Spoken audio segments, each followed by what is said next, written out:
میرے پیارے عزیز دوستوں اور ساتھیوں، السلام علیکم ورحمۃ اللہ وبرکاتہ۔ دوستوں، آج جو ویڈیو میں پیش کرنے والا ہوں یہ بہت زیادہ خوبصورت اور شاندار ویڈیو ہوگا۔ اس کو آپ شروع سے لے کے آخر تک دیکھیں اور دوستوں میں شیئر بھی کریں۔ دوستوں، اسلام کو مٹانے کی کوشش ابتدا ہی سے ہی چل رہی ہے۔ اسلام کے مٹانے والے آئے اور چلے گئے، مٹتے ہیں مٹ جائیں گے آدھا تیرے، نہ مٹا ہے نہ مٹے گا کبھی چرچا تیرا۔ اس لیے کیونکہ اس چرچے کو بلند کرنے والا رب کائنات اللہ رب العزت ہے، اور اس نے قرآن مجید اور فرقان حمید میں یہ ارشاد فرمایا ہے وَرَفَعْنَا لَكَ ذِكْرَكَ، اے محبوب ہم نے آپ کے ذکر کو بلند کر دیا۔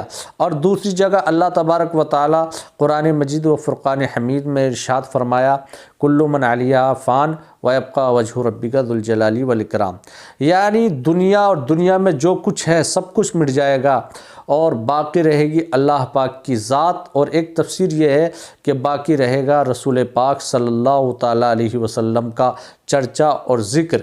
اور یہ بات بالکل صحیح ہے، جتنا اسلام کو برا بھلا کہا جا رہا ہے، جتنا پیغمبر اسلام کو برا بھلا کہا جا رہا ہے، اتنا ہی نبی اکرم صلی اللہ تعالیٰ علیہ وسلم کا ذکر بلند ہو رہا ہے۔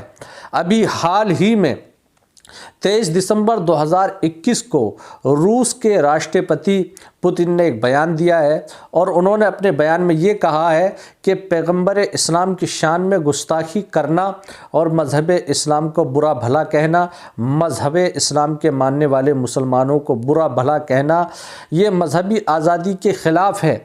اس بیان سے پوری دنیا کے مسلمانوں میں خوشی کی لہر دوڑ گئی ہے، تمام مسلمان خوش ہیں، تمام مسلم نیتا خوش ہیں، اور جہاں اس سے مسلمان خوش ہیں وہیں پر جو ہے کافر ناراض ہو گئے ہیں، اسلام دشمن ممالک بھی ناراض ہو گئے ہیں، امریکہ ناراض ہو گیا ہے، اسرائیل ناراض ہو گیا ہے۔